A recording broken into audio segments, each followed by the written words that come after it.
தேவமாதாவின் வணக்க மாதம் 5ஆம் நாள். பரிசுத்த கன்னி மரியம்மாள் சிறு வயதில் தம்மை சர்வேஸ்வரனுக்கு முழுவதும் ஒப்புக் கொடுத்தார்கள். தேவமாதா செய்ததானது சுகிர்த பக்தி முயற்சிகளால் நிறைந்திருக்கிறதும் அல்லாமல் சகல புண்ணியங்களுக்கும் மாதிரிகையாகவும் இருக்கிறது.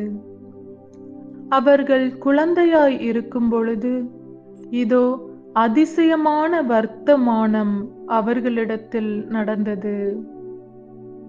அதென்னவென்றால் 3 வயதில் அவர்கள் தன்னை முழுவதும் சர்வேஸ்வரனுக்கு ஒப்புக்கொடுக்க வேண்டும் என்ற காரணத்தினால் தேவ பக்தியினாலும் தூண்டப்பட்டு தாமதப்படாமல் தடங்கள் எல்லாவற்றையும் நீக்கி தாம் நினைத்ததை நிறைவேற்ற துணிந்தார்கள்.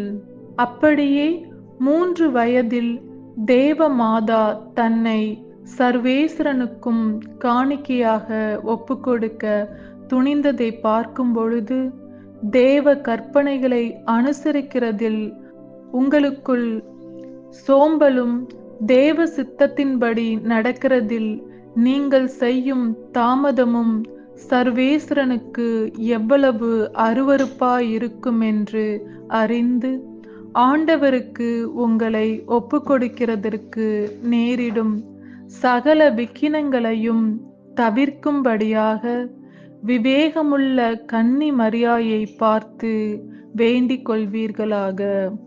தேவமாதா தன்னை எப்பொழுது சர்வேஸ்வரனுக்கு முழுவதும் ஒப்பு கொடுத்தார்கள்? அது எப்படி என்றால், மனிதரிடத்தில் காணப்படுகிற நிலையற்ற தன்மையும் சமயத்துக்கு சமயம் ஏற்படும் மாறு குணங்களும் கன்னி மரியாயினிடத்தில் ஒரு காலும் காணப்படவில்லை. அவர்கள் நன்னெறியில் நடக்கத் தொடங்கிய நாள் முதற்கொண்டு ஒருபோதும் பின்வாங்காமல் நாளுக்கு நாள் ஞான சுறுசுறுப்போடும் பக்தி பற்றுதலோடும் பிரமாணிக்கத்தோடும் நடக்க பிரயாசைப்பட்டார்கள். மனிதரோவெனில் தேவமாதா காட்டின புண்ணிய மாதிரிகைகளை கண்டு பாவிக்காமல் நன்னெறியில் ஒரு நாள் நடந்து மறுநாள் விட்டுவிட்டு பாவம் செய்ய மாட்டோம் என்று அன்று பண்ணின பிரதிக்கினையை அன்றுதானே மறந்து தினம் தினம் சர்வேஸ்வரனுக்கு துரோகிகளாய் நடப்பது அவர்களுக்கு வழக்கமாயிருந்தது. இத்தகைய வழக்கம் சர்வேஸ்வரனுக்கு ஏற்காததென்று நீங்கள் நிச்சயித்து அவருக்கு செய்த துரோகங்களை வெறுத்து உறுதியான பிரதிக்கினை செய்து புண்ணிய வழியில் கெட்டியான மனதோடு நடக்க பிரயாசைப்படுவீர்களாக. புதுமை. எத்தேசங்களிலும் எக்காலங்களிலும் தேவமாதாவின் வேண்டுதலினால் மாபெரும் அற்புதங்களும் சுகிர்த நன்மைகளும் நடந்து கொண்டு வருகின்றன என்பது நிச்சயம். இந்த பரமநாயகி பசாசின் தலையை மிதித்தவர்களும் பாவிகளுக்கு அடைக்கலமுமாய் இருக்கிறதினால் எக்காலத்திலும் அன்னையினுடைய தயையை கொண்டு பாவிகள் தங்களுடைய அக்கிரம வழிகளை விட்டு தபசு செய்து புண்ணியவான்களானார்கள்.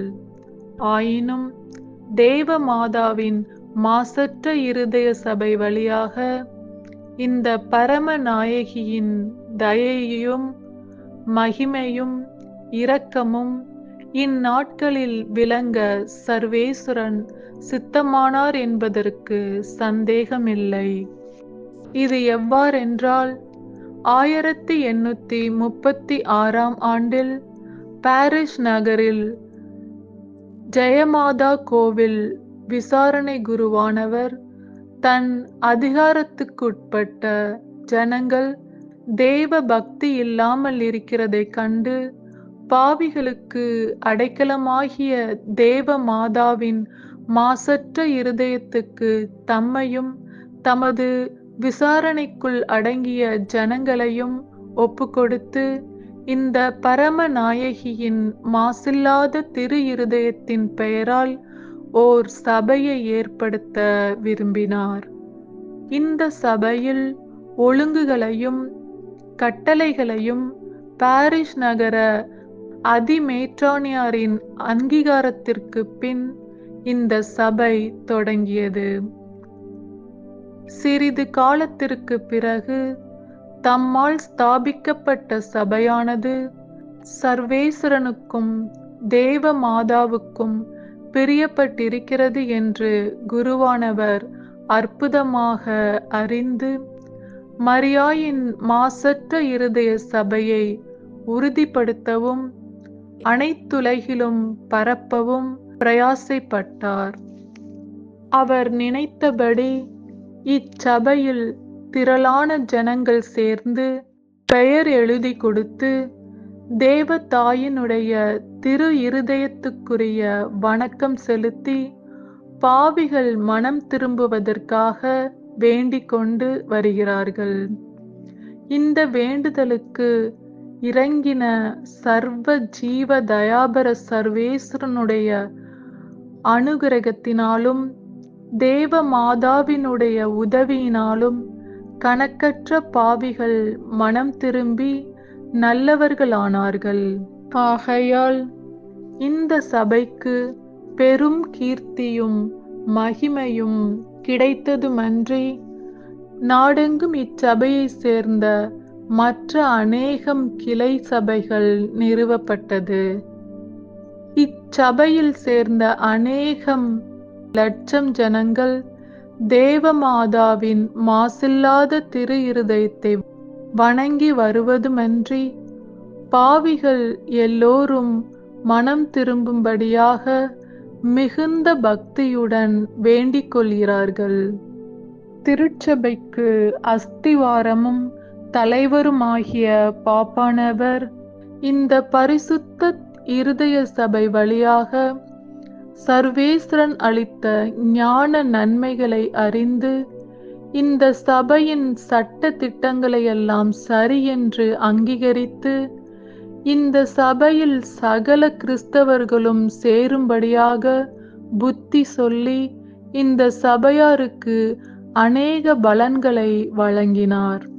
இந்த சபையின் மூலமாக பரமநாயகி செய்த அதிசயமான அற்புதங்களையும் பெரிய பாவிகள் மனம் திரும்பின வரலாறுகளையும் நோயாளிகளுக்கு அற்புதமாய் அளித்த ஆரோக்கியங்களையும் கஸ்தி துன்பப்படுகிறவர்களுக்கு தந்த ஆறுதலையும் தேவத்தாய் செய்த மற்றும் அநேக உதவிகளையும் இங்கு எடுத்து கூறுவது சுலபமல்ல.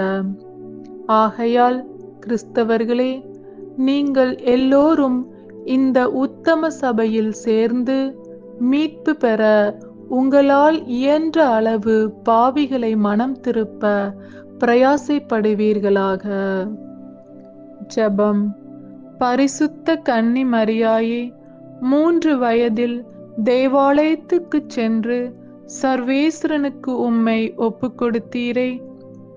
நான் உம்மை சிநேகித்து உமக்கு ஊழியம் செய்வதற்கு என்னை உமக்கு ஒப்புக்கொடுக்க வேண்டுமென்ற ஆசையை ஏற்றுக்கொள்ளும்.